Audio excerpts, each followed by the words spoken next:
प्यारे बच्चों नमस्कार। तो आज हम लोग देखने वाले हैं कक्षा 10 हिंदी के महत्वपूर्ण बहुविकल्पीय प्रश्नों को। तो यहाँ पे देखिए 22 से लेकर हम लोग आगे तक देखेंगे। जो भी है शुक्ल युग, शुक्लोत्तर युग और हिंदी गद्य की विधाएं, जितने रिलेटेड एमसीक्यू टाइप क्वेश्चन बने हैं सबको देख सकते हैं हम लोग। तो यहाँ पे देखेंगे, कह रहा है कि प्रेमचंद का विशेष महत्व किस रूप में है, तो उपन्यासकार के रूप में है, यहाँ पे देख सकते हैं। इसके बाद से देख सकते हैं बादल की मृत्यु किसकी रचना है, तो बादल की मृत्यु किसकी रचना है, राम कुमार वर्मा की है, यहाँ पे आप लोग देख सकते हैं राम कुमार वर्मा की। ठीक है, आगे देखिए, किस कहानीकार की कहानियां मानसरोवर नाम से 8 भागों में संकलित है, तो ये मानसरोवर 8 भागों में संकलित है, ये है किसकी, प्रेमचंद्र की। ठीक है, इसके बाद से रामचंद्र शुक्ल की रचना है, तो रामचंद्र शुक्ल की रचना कौन सी है, तो त्रिवेणी है, यहाँ पे देख सकते हैं। उसके बाद से देखिए शुक्ल युग लेखक है, तो शुक्ल युगीन लेखक कौन है, शिव पूजन सहाय है, यहाँ पे देख सकते हैं। इसके बाद से देखिए महके आंगन चहके द्वार के रचयिता कौन है, तो महके आंगन चहके द्वार के रचयिता कन्हैयालाल मिश्र प्रभाकर जी हैं, यहाँ पे देख सकते हैं। आगे देखिए शुक्ल युग के आलोचना विधा के प्रमुख लेखक कौन है, तो शुक्ल युग के आलोचना विधा के लेखक जो है रामचंद्र शुक्ल जी है, इन्हीं के नाम पर है। ठीक है, आगे देखिए शुक्ल युग के निबंधकार कौन से हैं, तो शुक्ल युग के निबंधकार आपके हजारी प्रसाद द्विवेदी जी हैं, हजारी प्रसाद द्विवेदी जी हैं। ठीक है, आगे देखिए शुक्लोत्तर युग में अब हम लोग देखते हैं बहुविकल्पीय प्रश्न। तो शुक्लोत्तर युग में जो है उपन्यास भूले बिसरे चित्र के लेखक कौन है, तो भगवती चरण वर्मा है, भगवती चरण वर्मा जी है, देख सकते हैं। इसके बाद से कलम का सिपाही के लेखक कौन है, तो कलम के सिपाही अमृत राय है, ये बहुत ही फेमस है अमृत राय। और यहाँ पे देखिए लहरों के राजहंस के लेखक कौन है, तो मोहन राकेश है, लहरों के राजहंस मोहन राकेश है। इसके बाद से देखिए निम्नलिखित में से कौन सा प्रसिद्ध यात्रा साहित्यकार है, तो यात्रा साहित्यकार, प्रसिद्ध यात्रा का साहित्यकार आपके राहुल सांकृत्यायन है, यहाँ पे देख सकते हैं। इसके बाद से देखिए शेखर एक जीवनी उपन्यास के लेखक कौन है, तो अगेय जी है, शेखर एक जीवनी के उपन्यास के लेखक अगेय जी हैं, यहाँ पे देख सकते हैं। इसके बाद से देख सकते हैं अनंत आकाश के रचनाकार हैं जयप्रकाश भारती, अनंत आकाश के रचनाकार कौन है, जयप्रकाश भारती जी हैं। ठीक है, आगे देखिए निम्नलिखित में से कथनों में से कौन सा कथन सही है, तो कौन सा कथन सही है, यहाँ पे देख सकते हैं गेहूं और गुलाब निबंध के लेखक राम वृक्ष बेनीपुरी है, गेहूं और गुलाब निबंध के लेखक राम वृक्ष बेनीपुरी जी हैं, तो ये ऑप्शन सही है। आगे देखते हैं, अगला प्रश्न है मैला आंचल के रचनाकार कौन है, तो फणीश्वर नाथ रेणु जी है, यहाँ पे देख सकते हैं आप लोग फणीश्वर नाथ रेणु जी हैं। आगे देखिए चेखव एक इंटरव्यू के लेखक कौन है, चेखव एक इंटरव्यू के लेखक कौन है, तो ये है राजेंद्र यादव, यहाँ पे देख सकते हैं राजेंद्र यादव।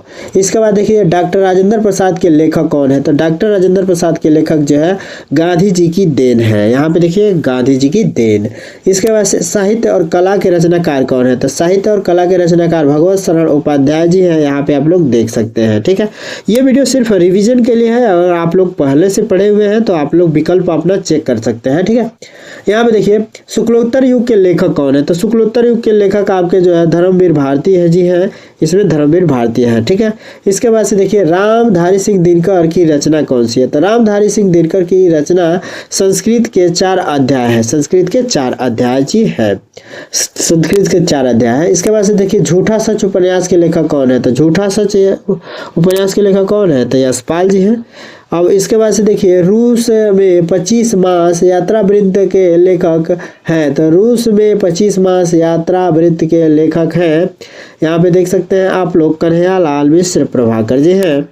इसके बाद से देखिए विष्णु प्रभाकर किस युग के कहानीकार है, तो विष्णु प्रभाकर किस युग के कहानीकार है, तो इनमें से जो है कोई नहीं है, इनमें से कोई ऑप्शन सही नहीं है। ठीक है, आप आगे देखिए हरिवंश राय बच्चन द्वारा लिखी आत्मकथा के 4 भागों में संकलित नहीं है हरिवंश राय जो है, तो ये कौन सा ऑप्शन सही होगा, मेरी आत्मकहानी, मेरी आत्मकहानी सही होगा।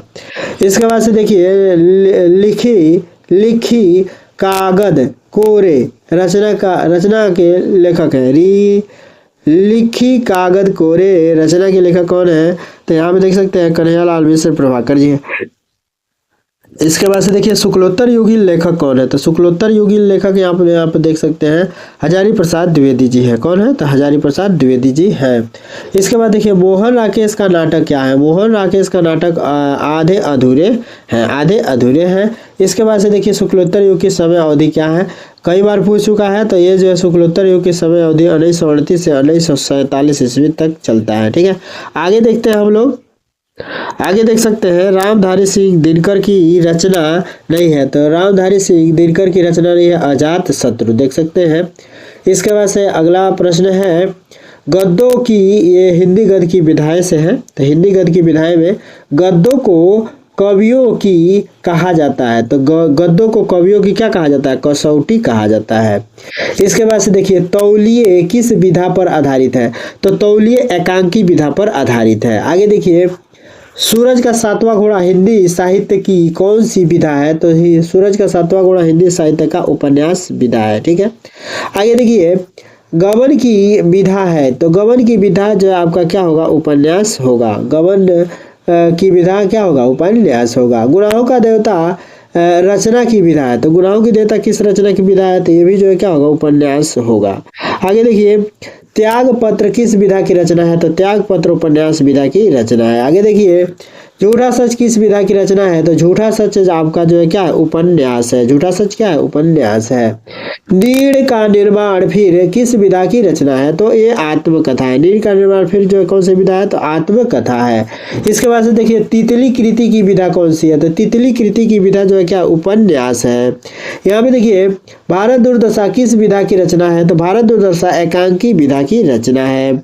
इसके बाद से देखिए स्मृति की रेखाएं साहित्य की विधा है, कौन सी साहित्य की विधा है, तो यहाँ पे देख सकते हैं संस्मरण विधा है। क्या है, संस्मरण विधा है। निम्नलिखित कथनों में से कौन सा कथन सही है, तो कौन सा कथन इसमें सही है, तो इसका सही ऑप्शन ग है, यानी कि भारतेंदु हरिश्चंद्र आलोचना साहित्य के जनक माने जाते हैं, आलोचना साहित्य के जनक माने जाते हैं, तो ये वाला ऑप्शन सही है। आगे देखते हैं जहाज का पंछी कृति की विधा है, कौन सी कृति है भाई, कौन सी विधा है, तो उपन्यास विधा है। आगे देखते हैं, आगे देखिए तूफानों के बीच रचना की कौन सी विधा है, तो तूफानों के बीच रचना का विधा रिपार्ताज है, रिपार्ताज है। यहाँ पे देख सकते हैं रिपार्ताज होगा, रिपार्ताज, ठीक है। आगे देखते हैं परीक्षा गुरु किस विधा की रचना है, तो परीक्षा गुरु उपन्यास विधा की रचना होगी। आगे देखते हैं अरे या यावर रहेगा याद की विधा क्या है, तो अरे या यावर रहेगी विधा याद की विधा जो है यात्रा साहित्य है। क्या है, ये यात्रा साहित्य है। क्या भूलूं क्या याद करूं रचना है, यानी कि कौन सी विधा है, तो ये आत्मकथा है। आगे देखिए हिंदी साहित्य का प्रथम मौलिक उपन्यास माना जाता है, तो हिंदी साहित्य का प्रथम मौलिक उपन्यास आपका परीक्षा गुरु होगा। आगे देखिए साहित्य की विशेषताएं लेख की विधा है, तो ये निबंध लेख की विधा है। आगे देखते हैं कह रहा है कि प्रश्न संख्या 71 से 72 नीचे प्रश्न के में से एक कथन ए और एक कारण आर दिया गया है, दोनों को ध्यान पूर्वक पढ़िए और सही विकल्प चुनिए। कथन ए और कारण ए दोनों सही तथा कारण आर तथा कारण ए की सही व्याख्या करता है, तो ये आपका जो है ऑप्शन क्या होगा, सही होगा। यही ऑप्शन आपका जो है क्या होगा, सही होगा, पहला ही जो है सही होगा। आगे देखते हैं 72 नंबर का सवाल है।